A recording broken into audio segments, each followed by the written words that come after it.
Alright, hopefully this setup looks good. Welcome to my YouTube channel, guys. My name is KrisLuckPhoto. I was torn if I was going to say my social media name or my full name. My name is Kris Luckenbach, KrisLuckPhoto here on social media.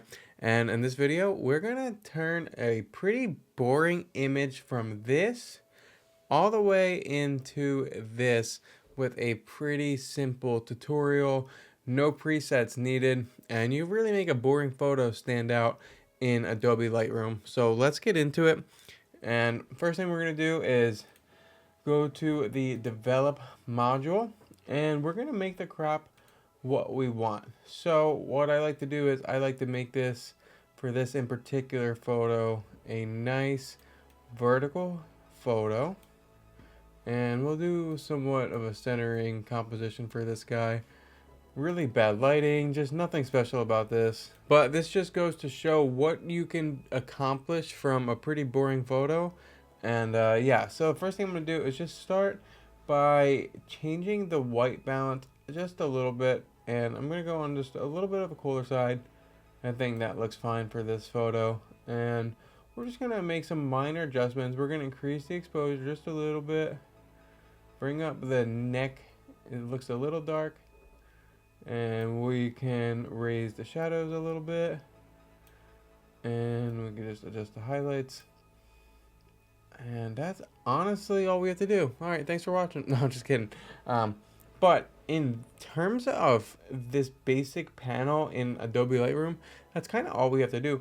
The rest is going to be essentially done from the masking channel. We're really going to reshape this light. So we can see I didn't use a polarizer on my lens, so the water is awfully bright. So what we're going to do is we're going to create a mask, and we're going to do select background, and we're just going to reduce the highlights a little bit, maybe the exposure just a little bit.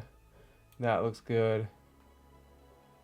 And then what we're going to do, there's going to be a lot of masks, like 15 masks or something like that. So just get used to it. Anytime you want to make an adjustment, make it in a mask. And let's just go ahead. We'll do a small gradient, and then we're going to make this intersect by clicking the three little dots here. And we're going to do intersect with the subject. And now we got just a subject selected. And let's just raise the shadows just a little bit more. So already we're just starting to reshape the light. The next thing I like to do is really dig deep into the light. So again, we're going to do this select background, and then we're going to do intersect with a linear gradient. And we're just going to come up a little bit. And let's just bring this down just a little bit more. And same thing for above. Select background, intersect with linear gradient. Okay, that looks good. And now we're just going to do a little bit of linear gradient from the left to the right. Okay. And now, right now we're looking at this photo. It's not looking great just yet. I left a little bit of light on the right side. And one more time, what we're going to do now is we're going to do another background. And this time we're going to do a intersect with a radial mask. And we're going to take up a pretty good spot over here. I'm going to leave the center of the mask on the side a little bit, like that. And I think that looks pretty good. Now what we're going to do, increase the exposure just a little bit. And just adjust the mask just a little bit. All right, now we want to get a little bit of light to seep in onto the sea otter. So we're going to do another mask with a radial gradient, pretty much the same thing we just did. And I'm just going to like kind of peak the light just a little bit more.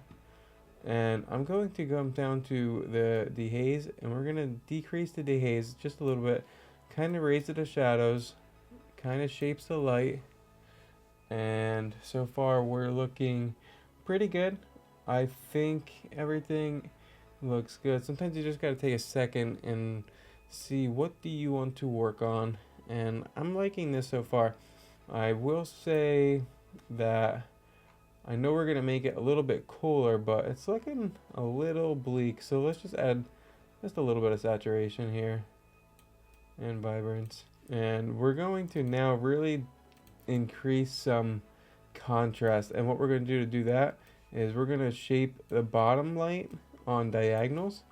So we're going to add just a little bit of contrast and the bottom right with just a little bit of contrast, and the top left like that. A little bit of contrast, and maybe we'll just decrease it just a little bit.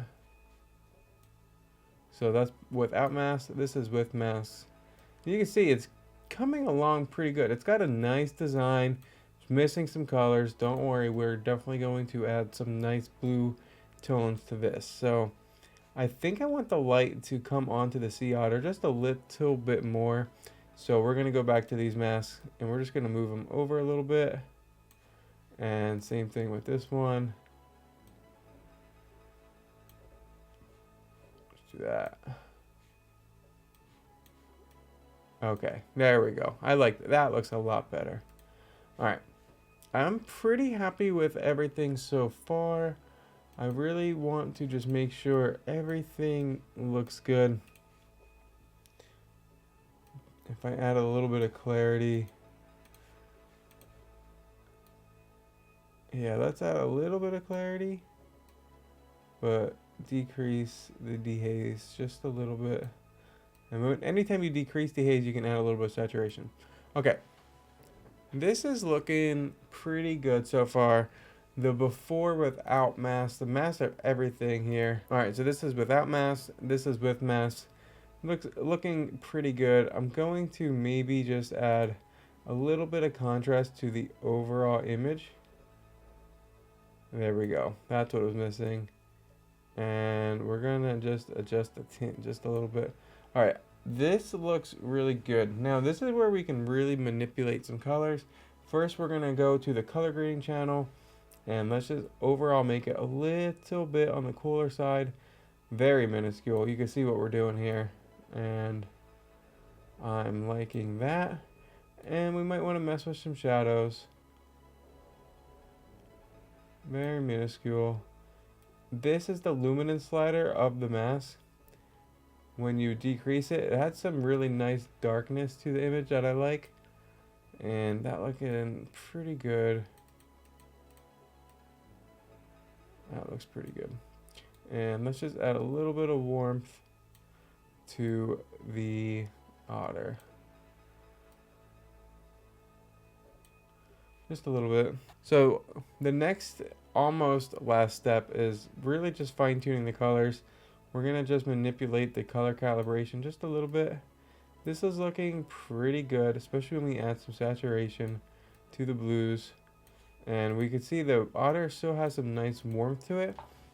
I'm gonna make him a little bit warmer. So let's make a new mask really quick. And I actually started to do this and forgot what I was doing. But let's just warm the otter up just a little bit. And then to make sure the mask didn't seep off to like the lower part here, let's just first adjust this to how we want it. But what we're gonna do is go to intersect mask with a radial gradient and just make this up here like that. All right, I'm liking this. Now this is just my edit this time. We can adjust some things a little bit. I'm really liking how it looks this time. All right, that's pretty much it. I'm really liking how this looks. It's really got a nice moody look. You can see my original edit, and it's a little on the blue side. I like how it looks now. It's a little warmer blues, a little more aquatic, if you will. You can just adjust the white balance just a little bit. And actually, you can see whatever you guys want to choose looks really good. I think for this time, I'm going to go with a little bit of the more warmer aquatic colors. So yeah, as you can see, this is what it looked like at the start with a crop and some minor color adjustments and a lot of masking. We really reshaped the light, and we turned a boring photo into something that looks good on Instagram or social media. I don't know if I'd print this on my wall, but you know, on slower days, if you took a couple photos and you thought they're not that good, mess around with them and you might come out with something like this. One thing I wanted to mention, and I didn't really think it was too necessary, but if you wanted to add some denoise, this image is at 3200 ISO, but if you wanted to add some denoise, Lightroom's denoise is really good. I recommend anywhere between 40 and 50 on here. A lot of times I stay at 48 and it comes out really clean looking. We can enhance it and I'll just show you what that looks like really quick. Alright, now all that noise is cleaned up pretty good. And then also, if you like to sharpen your images, I'd like to go over here. I'm going to increase the radius, increase the sharpness to about 60, and we can just make sure the masking is where we need it to be by holding Option. And we can just make sure that mostly it's the otter that's selected. And same thing with the radius, you can just increase on the otter by holding Option and going on the radius, going all the way up. So that's how you can increase sharpness. Here's before and here's after. Definitely adds a little bit of a punch.